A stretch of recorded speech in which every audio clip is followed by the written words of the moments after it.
We're going to start Leviticus. We're getting into the book today. I think last time we read verse 1. But don't worry, if you forgot, we'll read it again today. But we started talking about really the essence of sacrifice and how it becomes an aroma to the Lord. And it really talks about being all in with the Lord. You know, this is a big deal.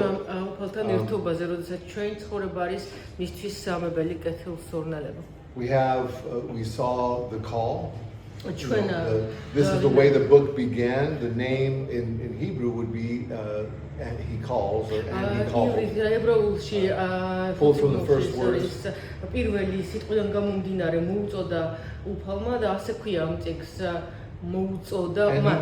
called to Moses. And he said, come, you know, and the same way he's calling to us to come to him. He's going through the sacrifice, and we're seeing some New Testament correlations between all of these, all the aspects of at least, well, we're going to see an aspect of all 5 of the first sacrifices, but we're going to see, and we saw how that related a lot. We saw a lot of about us in there. As we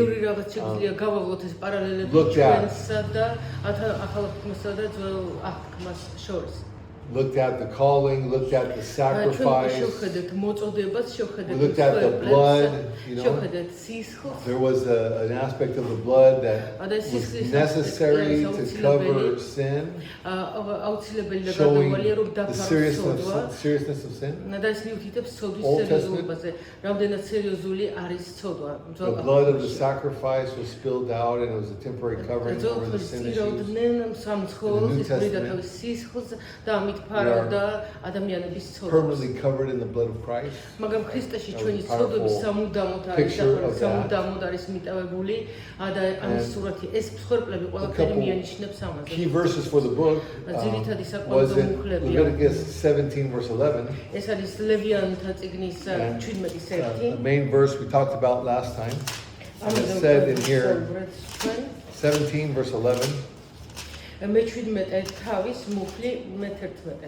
says right here that for the life of the flesh is in the blood, and I have given it to you upon the altar to make atonement for your souls, for it is the blood that makes atonement for the soul.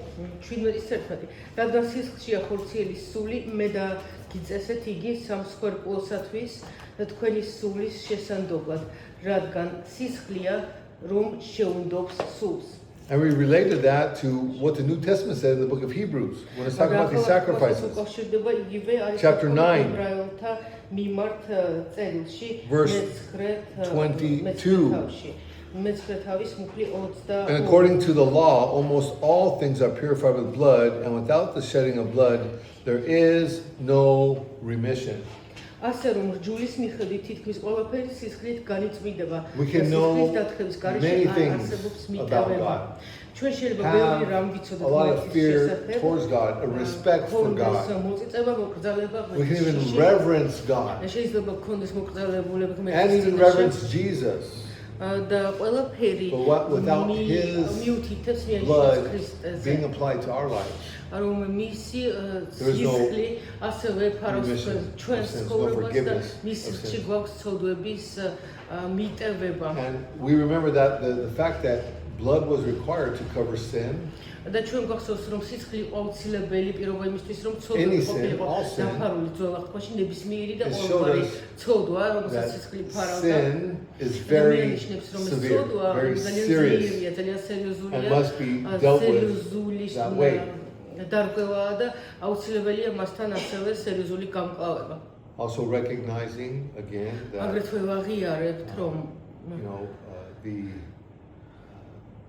the atonement, this process, ეს temporary Old Testament, permanent New Testament, talking about the grace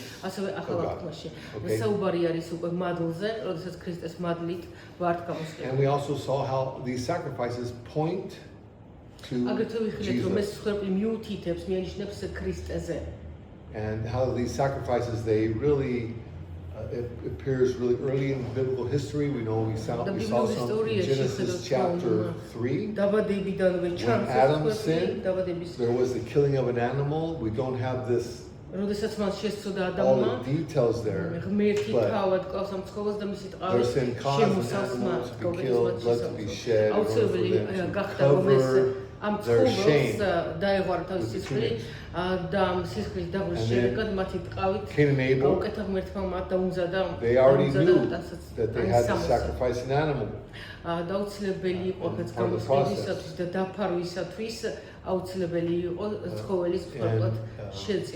Abel, he sacrificed a lamb, which could have been the requirement. And again, the New Testament tells us. The New Testament tells us that Jesus is the Lamb of God in 1 Peter chapter 1. The Lamb of God without spot, without blemish. And John, again, in chapter 1 verse 29 tells us that Jesus was this Lamb of God who takes away the sins of the world.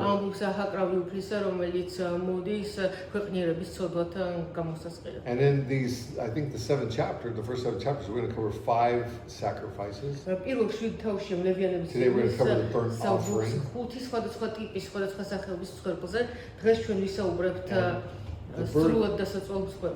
The burnt offering was pretty unique in that it was about everything needed to be offered on the altar and burnt. Everything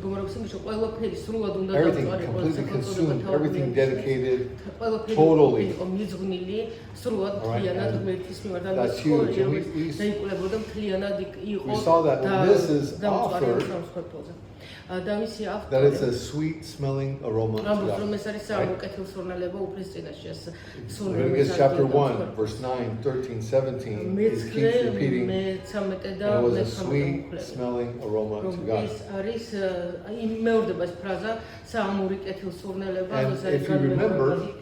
if you remember, we did say that God isn't interested in barbecue. But the thing that made it a sweet smelling aroma was that the sin was dealt with. The sin was covered. There was a restoration in relationship. This is part of God's movement, part of God's desire that He wants to work in our lives and through our lives. And that was what was pleasing to Him. And simply for us, when we surrender, when we walk in obedience, when we give ourselves to the Lord, it's about worship and about devotion. Being totally devoted to God is very, very important and big deal.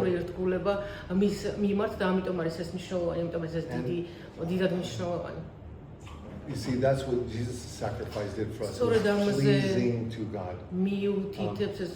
One of the most important points I made last time before we get into our text was found in Isaiah 53 and found in other places as well. In Ephesians 5:2, which you covered not long ago. But what it says in Ephesians 53, verse 10. Isaiah 53, verse 10.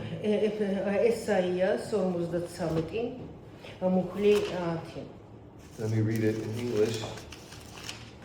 It says, you want me to read it or you want to read it first? Yes. Okay. Yet it pleased the Lord to bruise him, and He put him to grief. And when you make his soul an offering for sin. უფალმა ინება მისი ტანჯვა და სნება შეჰყარა, როცა გასწერა მის სიცოცხლეს, ცოდვის გამოსასყიდად მსხვერპლად, იხილავს იგი თავის ნაგრამს, გაუხანგრძლივდება დღეები, უფლის ნება, მისი ხელით წარიმართება. It pleased God to bruise him, it says. And we answered this question last time.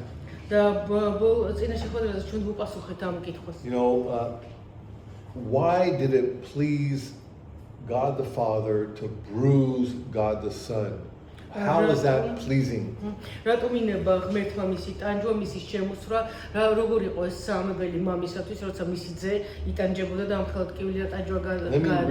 again from the New Testament, Ephesians 5 verse 2.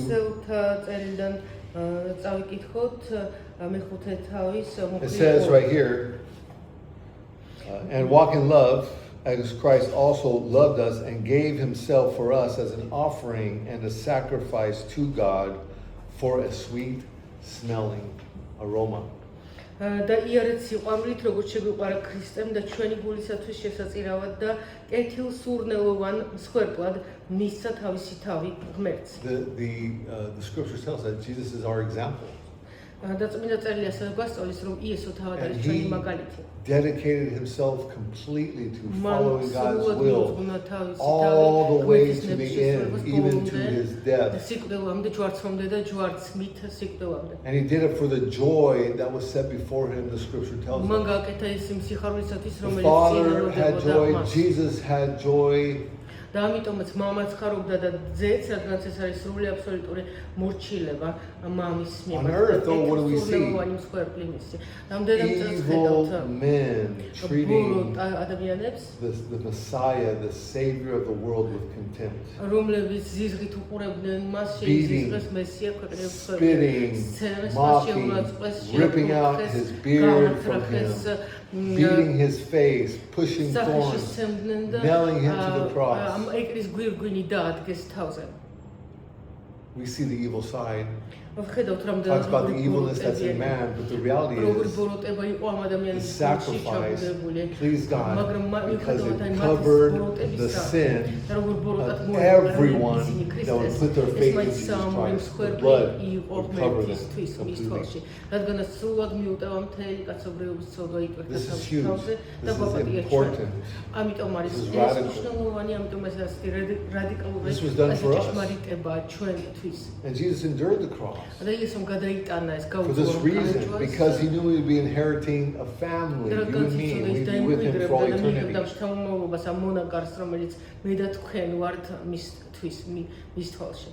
And so we have the opportunity, I believe, to give our life as an aroma to the Lord. And wherever we go, we're going to let off this aroma. Let me again make the connection for us. 2 Corinthians chapter 2, verse 14. It says, now thanks be to God who always leads us into triumph in Christ. And through us diffuses the fragrance of his knowledge in every place.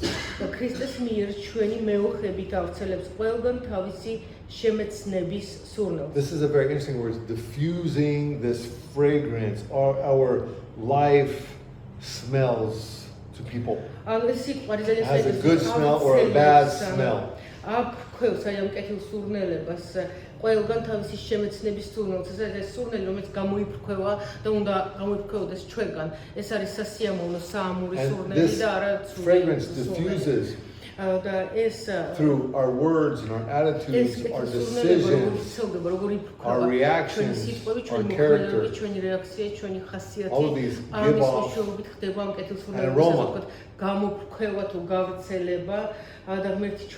And everyone, all of you carry this aroma with you wherever you go. The question is, does our smell like Christ? That's the question. Are we surrendered to the Father? Are we choosing to walk in God's will? Are we like being like Christ as we live our life? To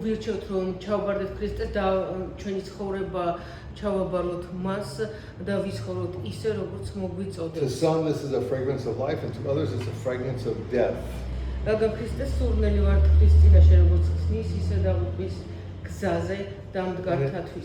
This fragrance is determined by, I think, where someone's hope is. If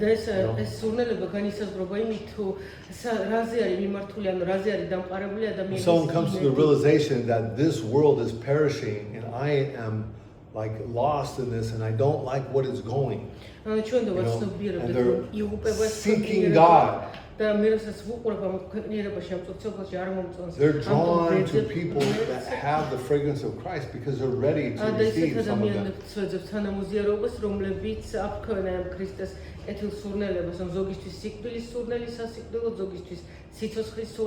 But to other people, when they walk by you or look at you, they're like, oh man, there's something wrong about you, man. I don't want to be around you. I don't like what you're saying. I don't like what you're doing. But we can't worry about the offenses that our lives cause other people. We are to pursue Christ in this relationship, stand strong in the Word, live for the Lord.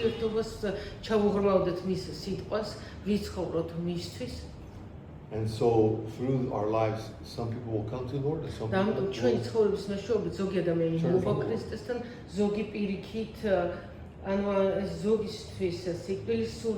See, our responsibility is not to change our aroma, our fragrance, but rather to remain faithful to Christ, and naturally this is going to flow through us. And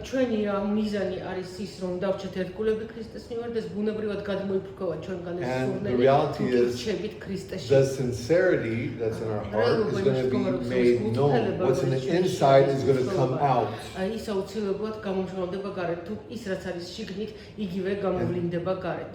This is why Paul tells us to serve the Lord in sincerity.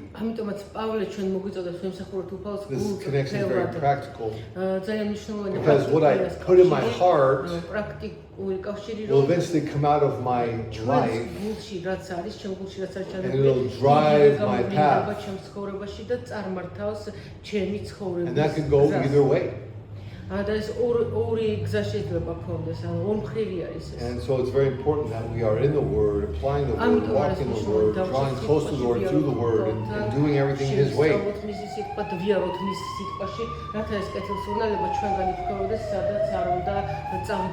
So let's look at, let me pray, and then let's stand and we'll pray, and we'll look at Leviticus chapter 1 as we talk about the burnt sacrifice. Heavenly Father, we come before you. We thank you for this time, for your word. As we remember the last lesson, Lord, that we learned about these things. And Lord, we need you and we need your word to lead us in this life. For Lord, we have heard your promises and we want what you offer. We love your Son and we seek to be like him, and we ask you to guide us down this path. That you be honored in our lives and through our lives. We thank you for this mercy and grace. And we pray it in Jesus' name. Amen. Amen. Amen. So in chapter 1, verse 1, we kind of covered this one already, but let me again read it just to bring us up to date. We don't want to skip a verse today. It says, now the Lord called to Moses and spoke to him from the tabernacle of meeting, saying. Now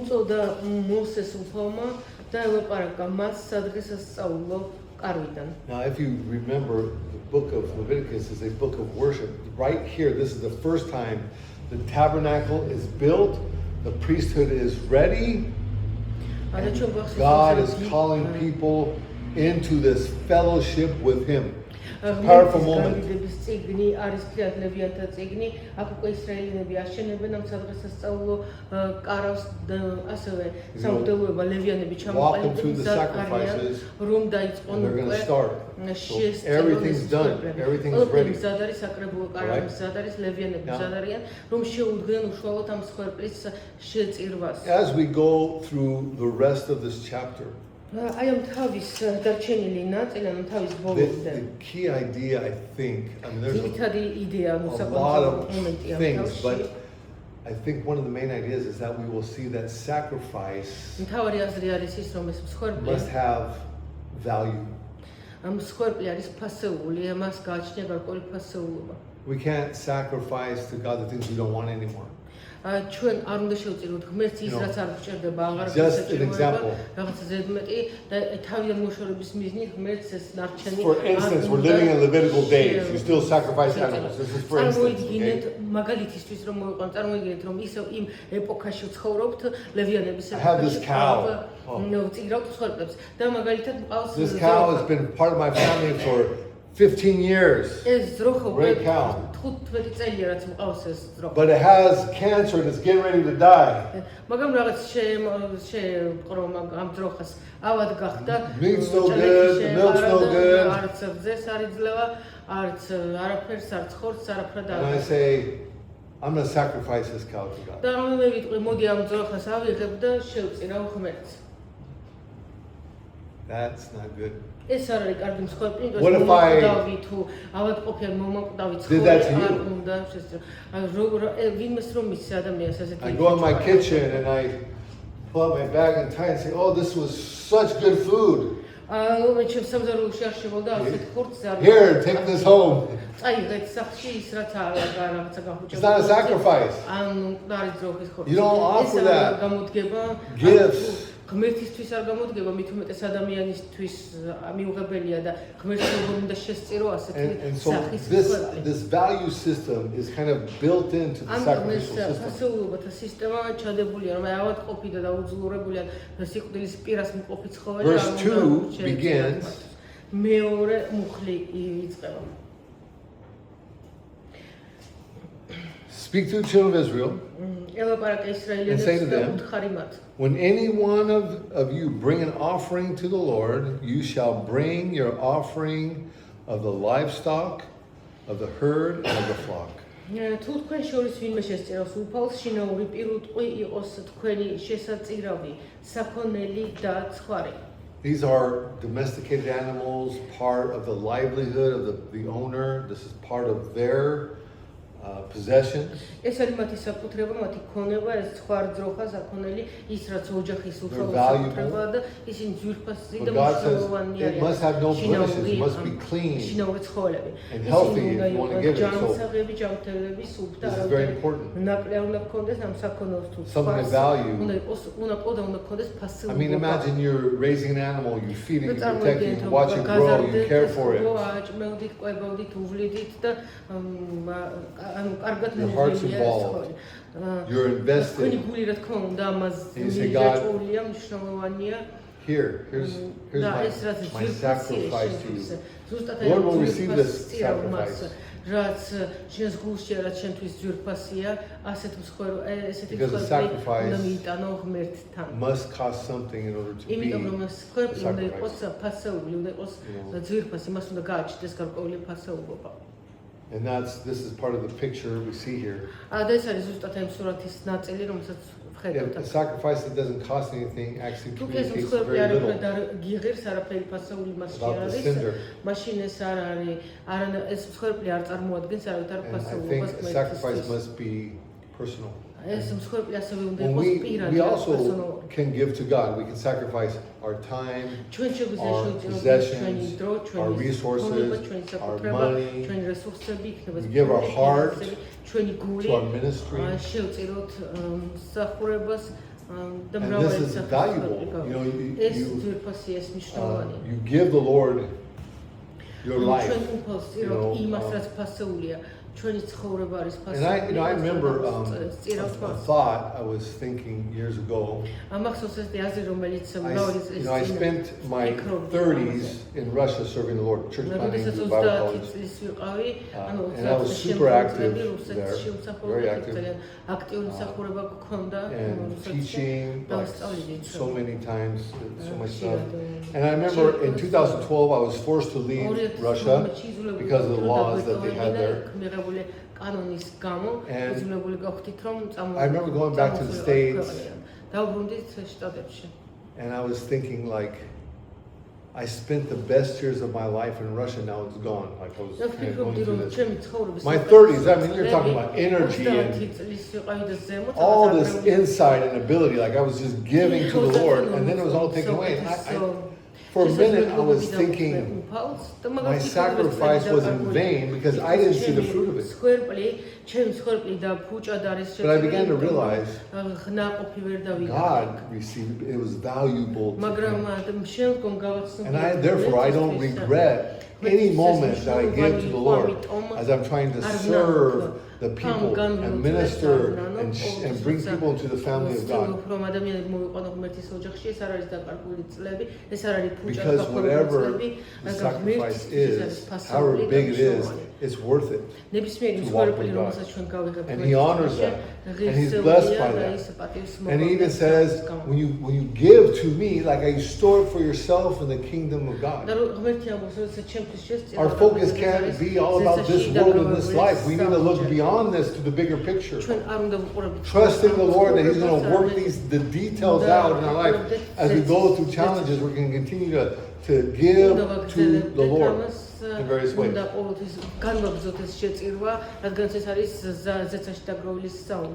But he continues this thought as he goes on.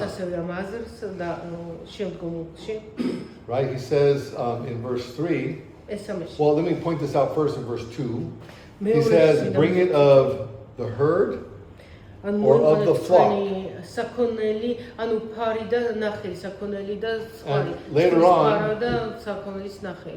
on, he'll say in verse 14, and if you bring a sacrifice of offering to the Lord of birds, so you have these different animals here. So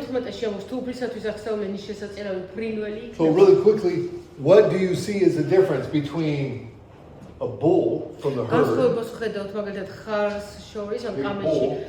a lamb, maybe this big, I don't know, or a bird? What's the difference? Size and value. Okay, so no matter what we give to the Lord, it should cost something. And a lot of these differences are determined on the ability of the sacrificer or the offerer, right?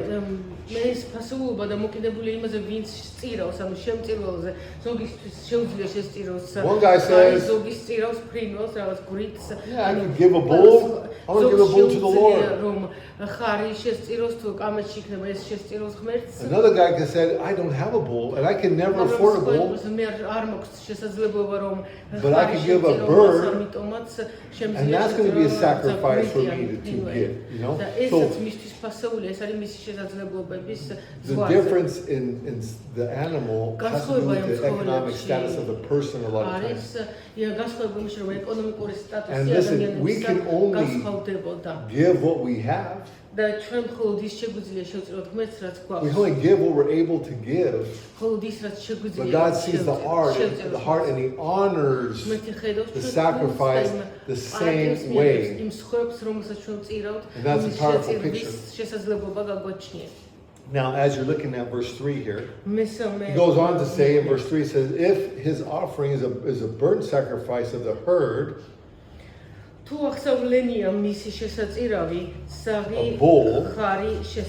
bull, let him offer a male without blemish. And he shall offer it of his own free will at the door of the tabernacle of meeting before the Lord. So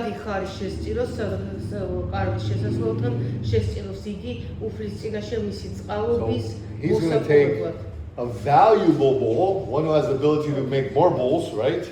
ანუ ეს არის ფასეული ძვირფასი და ამას წერავს ღმერთს, რათა შემდგომ მეტი And he himself, from his own free will, თავისი საკუთარი ნებით, not because the priest says, you need to give me money, or you need to bring me a bowl so I can have dinner. You need, it's not like that. It's like he's saying in his heart, I want to worship God. And I want to offer a sacrifice to the Lord because I love God. So God says, you take your bowl to the gates of the tabernacle. მოიყვანს ამ ხარს საკრებულო კარავის, სადროსაწავლო კარავის შესასვლელთან და შესწირავს მას. And it just can't be whatever the sacrificer wants. God kind of lays out some of the details there, how we sacrifice and what we do. და ასევე ნებისმიერი გზითაში შეწირვა without მეთოდი blemish, უნდა იყოს უნაკლოეს მსხვერპლი, არ არის ნაკალი არ უნდა ჰქონდეს მას. without spot, voluntarily giving the best to the Lord. He brings it, he presents it. God is very interested in willing surrender. If you're wondering how to walk with the Lord, it's about willingly surrendering to His way. In His will, His purpose, His plan. This is how we walk with the Lord. This is how we honor God. This is how we worship Him. And we can simply say, not because we have to, but because we want to, prayer, I have even been praying every day the last few days. I'm saying, Lord, I give myself to you. I don't want my way. I don't want my will. I want your will in my life. I want to do it your way. I want to honor you with my life. And I'm going to surrender to your hands as the potter to mold me any way you like. And I'm going to surrender to your hands. God's not looking for leftovers. He's looking for the best. He wants to use it in a great way. It's a free will offering that we make to the Lord. Verse 4. He goes on, he says, and then he shall put his hand on the head of the burnt offering, and he shall be accepted on his behalf to make atonement for him.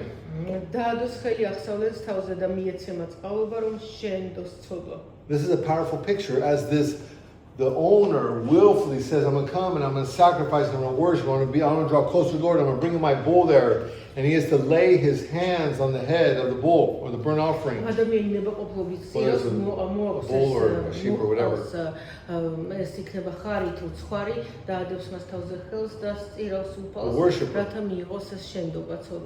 The worshipper identifies with the offering, with the sacrifice.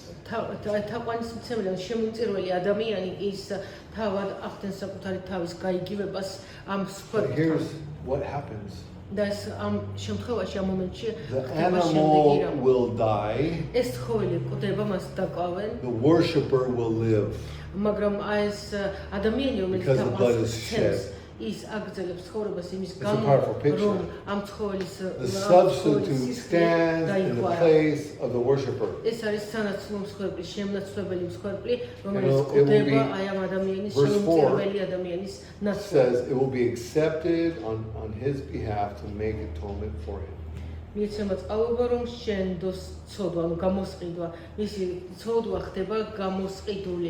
in here we see a beautiful picture of the gospel. The simple message of the Lord. That Christ came and lived a perfect sinless life. რომ ქრისტე მოვიდა და სრულყოფილი ცხოვრებით He იცხოვრა. gave himself to these people to beat him and nail him to a cross, and his blood would pour out, and he would die for the sins of the world. შევაწყობდნენ სევდნენ მას და მოკვდა თელი მსოფლიოს ცოდვათა And he would be raised from the dead, conquering death, the consequences of death, and offering resurrected life to those who would follow. See, he stood in our place. He died the death that we deserve. He became our substitute. ის გახდა ჩვენს ნაცვლად ის გახდა მსხვერპლი. The hand on the sacrifice says, "This one stands in my place," right? Jesus stood in our place, and by faith we are connecting. We're laying our hands and we're identifying with Christ. Lord, I believe you did it for me. Thank you that you paid for my sins. I'm relating to you as my sacrifice and accepting all that your work accomplishes. I want it for me.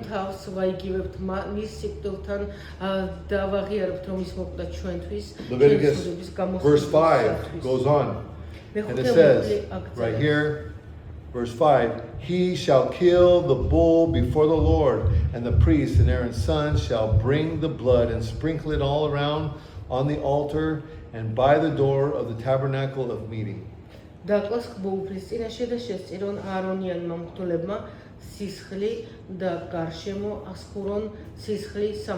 Again, we return to this issue of the blood. We talked about that a lot last time.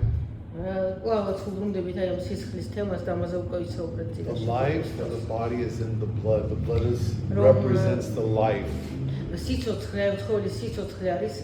sacrifice dies. The blood is presented. And the sinner can approach God through the death of the substitute and the shedding of the blood.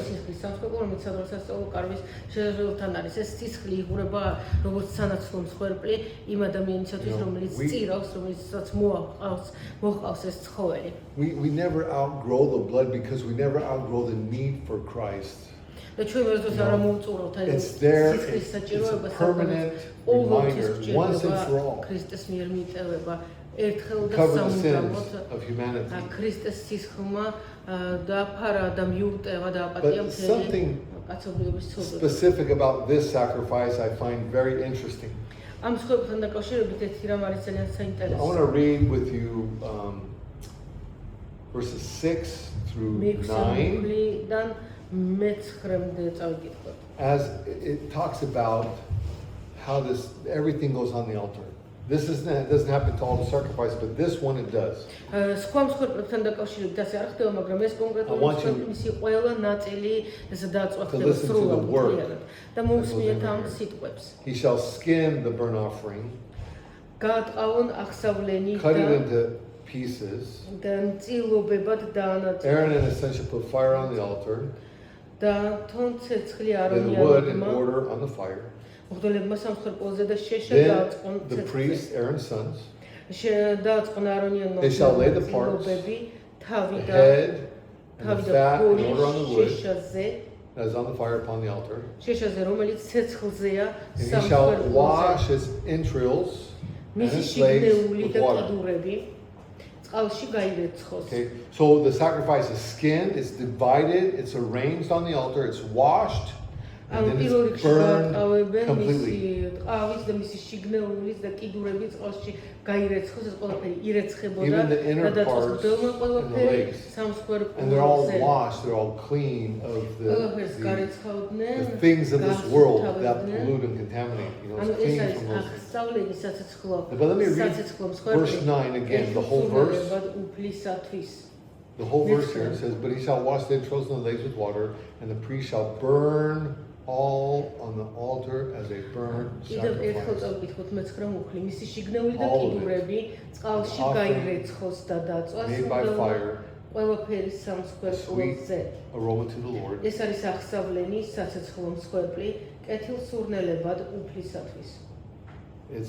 a sweet smelling aroma because it's a complete offering. Nothing is held back. Everything is offered. Not half, not most, but all. And again we see it's a sweet smelling aroma. And this section right here of Leviticus 1 becomes very personal, very intense. What if the altar represents my life? What am I willing to place there? My plans, my ambitions, my relationships, my finances, my future, my body, my reputation, my ministry, any private desires I have, any control. This is all. And I should say, Lord, all of this stuff belongs to you. And I'm going to walk in your will and in your way. And I'm going to give it all to you, and I don't want my own will. I want your will.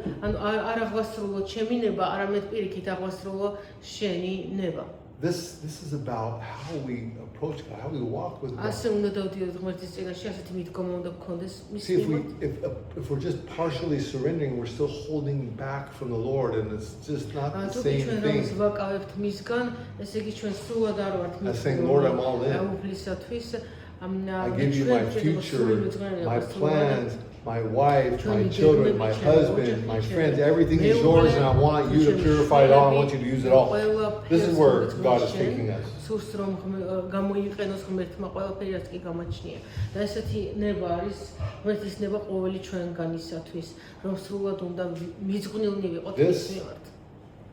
This is a beautiful picture of what Jesus taught us when he was teaching us to pray. In the book of Matthew, chapter 6, we have the Lord's Prayer. That's what it's called. It's really the prayer of the disciples as he's teaching them to pray. And he says right here, you know, when you pray, let me just read verse 5. It says, when you pray, don't be like the hypocrites, for they love to stand in the synagogue and pray standing on the corners and the streets, that they may be seen by men. Surely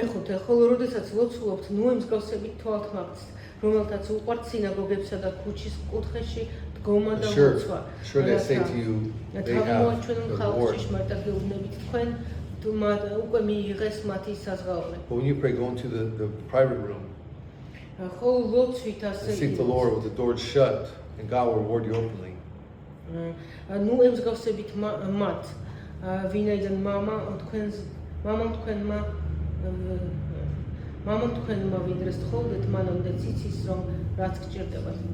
And it goes on. It says, verse 7. I'll just keep reading. I wanted to get down a little further, but let me just read it. Verse 7. It says, and when you pray, do not use vain repetitions as the heathens do. Don't just say things you memorized or somebody else's ideas. Speak from your heart. Make it real. This is what he's saying.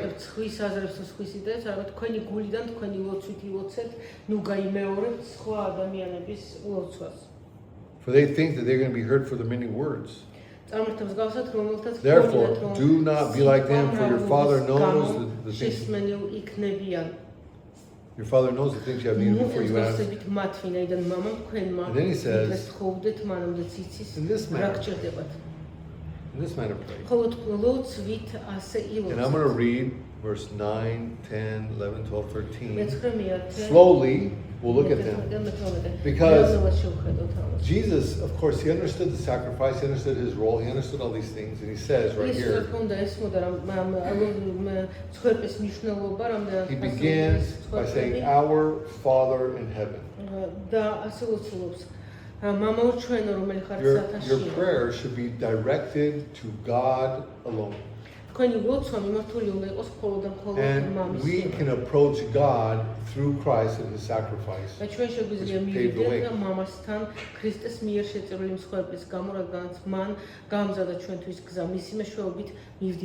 So prayer begins by directing our attention toward God. This is where we start. It's all about Him, not about us. And we say, hallowed is your name. You are holy. You are great. I reverence you. I worship you.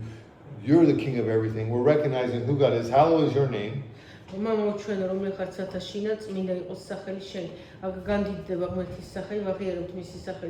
also talking about His will. We know that He said that His will be done in the future. And we pray, your kingdom come, your will be done on earth as it is in heaven. So we're telling Jesus, man, you're holy, and I want you to rule in me. I want you to be the rule of my life. I want you to direct my steps. So this is a picture of surrender to God and His way. As we say, your will, not mine.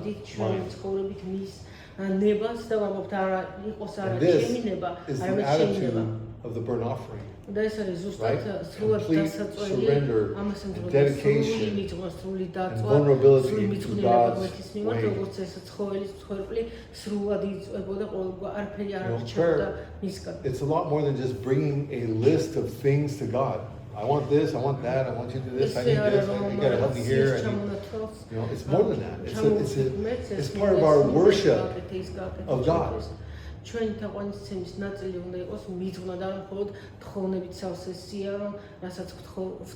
And I think prayer is a lot about opening our hands and saying, Lord, I don't have anything for you. I don't have any works that I can offer. The works of my hands are not received by you unless you put them there.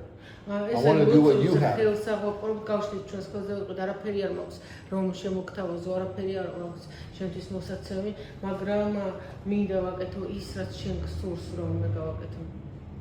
And this is why He says, go to a quiet place.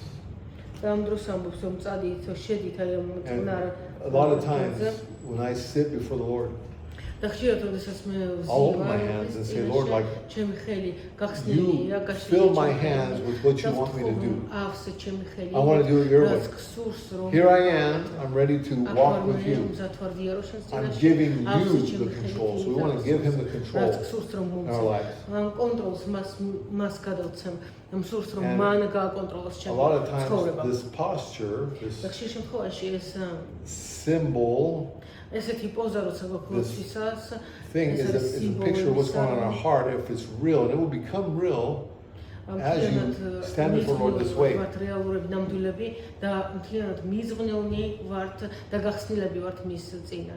Now, I think it's always better to come to the Lord with open hands instead of like just being angry. Lord, do this. Lord, do that. Lord, that's not how we pray. It may get God to move, but He might move the wrong way. So what you're desiring if you come like that. But we have to walk this openness to the Lord. And this is huge. Now, the sacrifice, the system of sacrifice, it still has application today for us. Yes, the temple, there was one temple in the world, and it's gone, it was in Jerusalem. There was one priesthood in the world, and it's gone, it was the sons of Levi. There's no altar anymore. Christ made the final offering for sin, and it's done. But the principle of surrender remains, and he actually talks to us in Luke. Turns me to Luke chapter 9. I want to read a verse here with you as a reminder. And it also connects very strongly with Leviticus chapter 1. He says in verse 23, he's speaking to the disciples.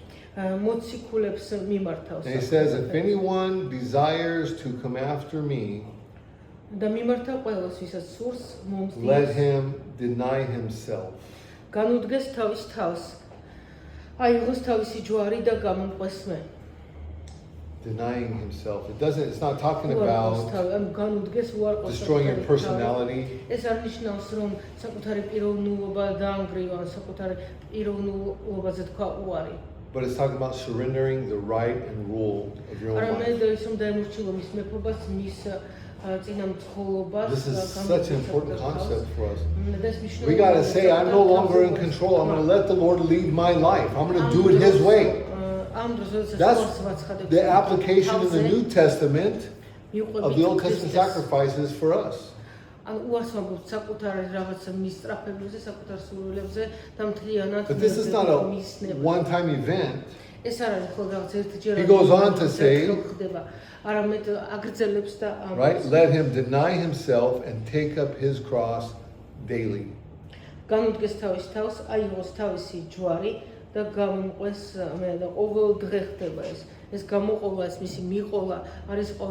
a daily surrender to the Lord. You wake up in the morning, and I find myself every morning thanking the Lord. Lord, thank you for who you are. Thank you for the works that you've already put in my way. The things I'm going to walk in today. Let me honor you. I'm going to do your way. I'm going to try not to fulfill my flesh. Forgive me for my weaknesses before I commit them, because I have many, you know. But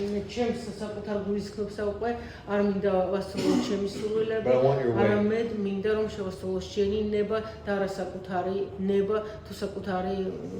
And then he says in verse 23, he says, let him deny himself, take up his cross, and follow me.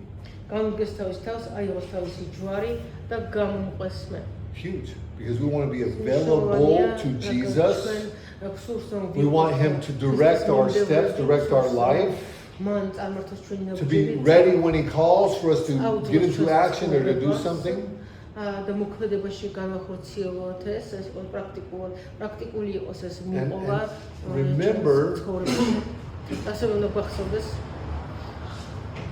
remember where Leviticus began. It said, and he called. And he's going to call us if we're available to him, if we're following him. And when he calls, our response is, Lord, here I am. Lord, I want to do it your way. I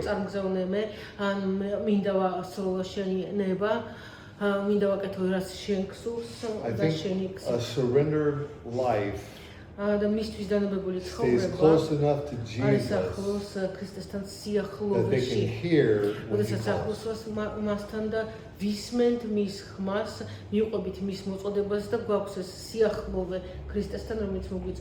a huge picture. Very practical. Gotta have open ears. Gotta be listening to the direction of the Lord. Now,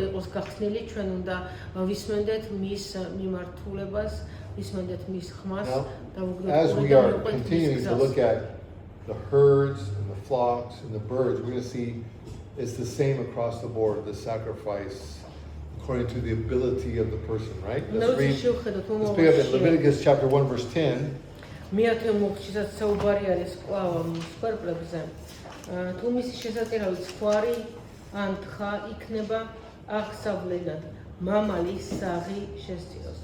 You read verse 10?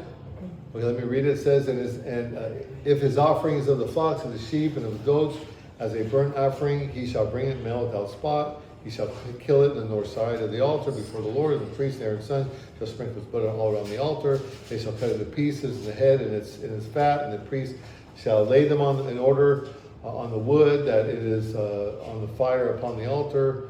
But he shall wash the entrails and the legs just like the other sacrifices. Verses 2:13, 11, 12, 13.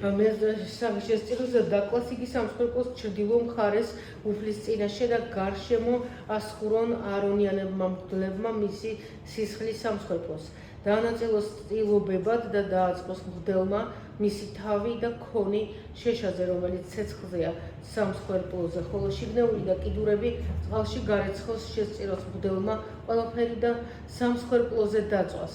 ეს არის აღსავლენი საცეცხლე მსხვერპლი კეთილსურნელებად უფლისათვის. And when it's all done his way, it is a sweet smelling aroma. როდესაც ყველაფერი გაკეთდება წესისამებრ, როგორც უფალი მოუწოდებს, ამ შემთხვევაში, როცა წესრიგისამებრ კეთდება, ეს არის საცეცხლე მსხვერპლი კეთილსურნელება უფლისათვის. So he kind of repeats this stuff with the bird. It's a little different because it's a lot smaller. You can't do all that. Washing and stuff. So he says, the bird, I receive it as an offering, right? He says, if the sacrifices to the Lord is of the birds, then he shall bring it an offering of turtle doves or young pigeons to the priest. Wring off its head and burn it on the altar. Its blood shall be drained out on the side of the altar. He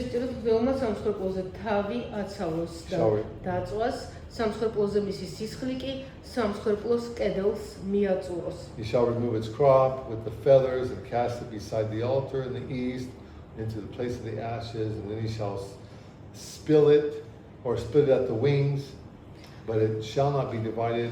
He shall not divide it completely. The priest shall burn it on the altar on wood that is on the fire, and it shall be a burnt sacrifice of offering made by fire, a sweet smelling aroma. ბუმბულიანად მოაცალოს ჩიჩახვი და სამსხვერპლოსთან დააბდოს აღმოსავლეთით, სადაც ნაცარია.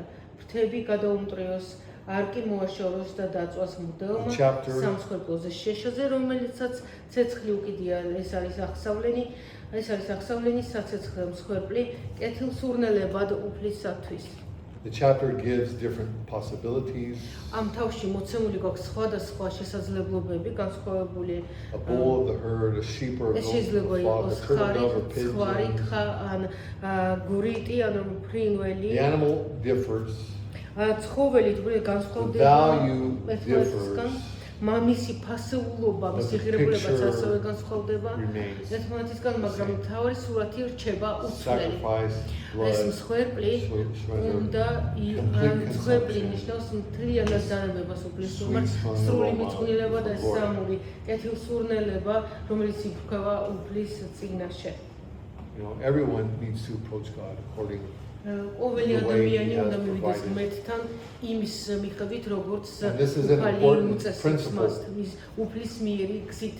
God's not interested in the monetary value of the sacrifice. That is not what he's after. It's all about the heart. A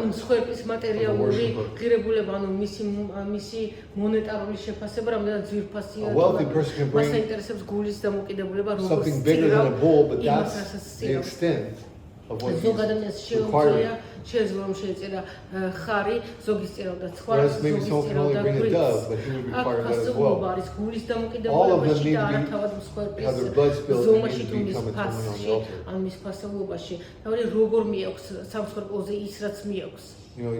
God doesn't want everyone to bring the same sacrifice, but he wants everyone to bring it themselves willingly, and he wants us to bring ourselves as well.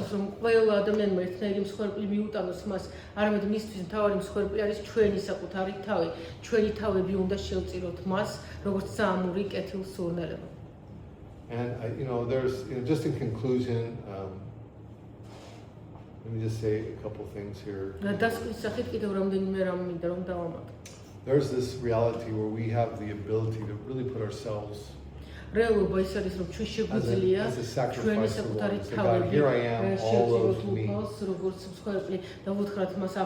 maybe you've heard the call. Where God says, come and follow me, deny yourself, pick up your cross, and I'm going to lead you. And it's your will. Your choice to do this or to fight against what God is doing. თქვენ უნდა ირჩიოთ რომ იაროთ ღმერთის გზით და მივყვეთ იმ გზას, რასაც უფალი მოგიწოდებთ. And so it's a powerful picture, and God receives our sacrifice. We say, God, here I am. I'm going to, with my career, my school, my work, my life, with everything that I have, I'm going to serve you. God receives these things. He's honored by this. There's a sweet smelling aroma to Him. And I think maybe there's some things in our lives that we're holding back from the Lord. This becomes an issue. So I think we should all ask ourselves, what am I holding back from God? Like, what is the issue? Maybe it's my desires. Maybe it's something in our life that doesn't really belong there.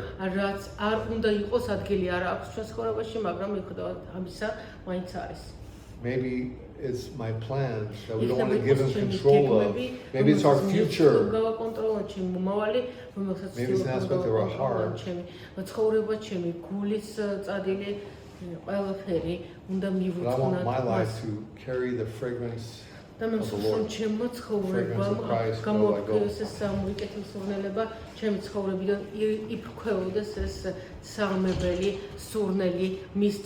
Maybe the best prayer we can pray right now is, when we think about Leviticus 1, is, Lord, put my life on the altar. Take it all. I am yours, and I want to do your way. Not just my religion or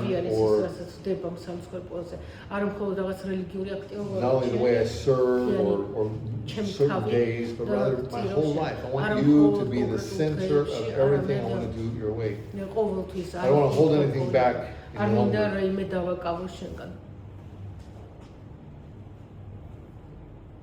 Before we can ever bring something to God, God calls us to Himself. We got to hear the calling in the Word and say, Lord, here I am. I'm going to give you everything. I'm going to walk in your way. I'm going to honor you.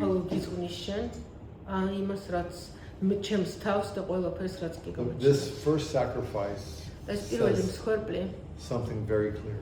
And it says, nothing should be held back. A powerful picture as we look at the burnt offering. Powerful picture as we remember the word of Lord and how it applies to us as New Testament believers. And I want to challenge you to come back and read through this and read through some of the passages I gave. Listen to the videos on Facebook or YouTube. As we're talking about things, to say, God, here I am. I want what you want for me. And I can't make the plans that you make for me. Therefore, I surrender my plans to you and I want your plans for me. And if you say that, God will work. He will lead. And your life will be the sweet smelling aroma. Amen. Let's stand for the Lord and close the prayer. Heavenly Father, we thank you for this passage of Scripture. As we're looking at this book of worship, and it starts by telling us that you want all of us, all of my life, everything. You want me to trust you, lay it before you. As Paul, I remember Paul said in your word, I consider myself dead that I may attain Christ.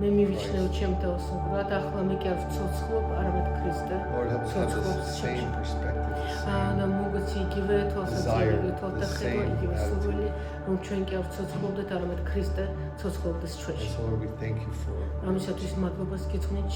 I pray, Lord, that you bless each family represented, each life here, that you be glorified in them and through them as they walk with you.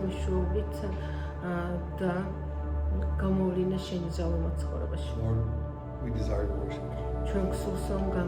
Thank you for your mercy. And your grace. Pray in Jesus' name. Amen.